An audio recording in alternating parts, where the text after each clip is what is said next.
kansa agenze nayogerako kaneetaaseko katono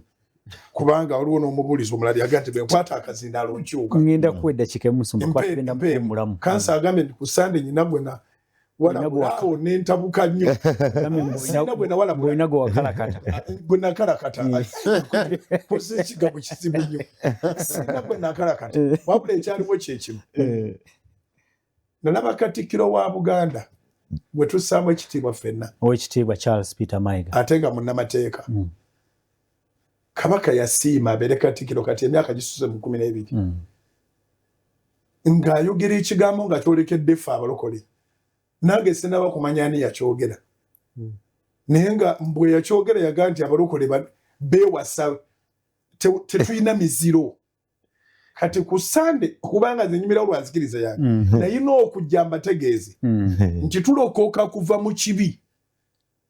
tetulokoka kuva mu tribe Ssennyonga oli Muganda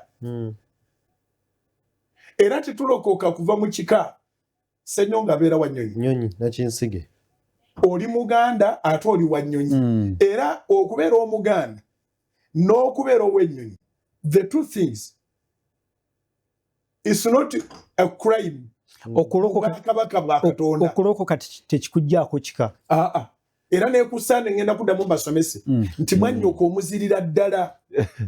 era kusande nabagamba nti abasajja bano baali bagezi nnyo ng'Omuganda bw'ava wano n'agenda e Budaama bw'ayagala Omudaama omwana gwamuzaalamu bw'abanga yava eno nga ye Sserunjogi omwana oli amuweerya Ssemakula gwe bw'oliva eno tofumbirwa Ssemakula oweerya ajja kuba mwannyoko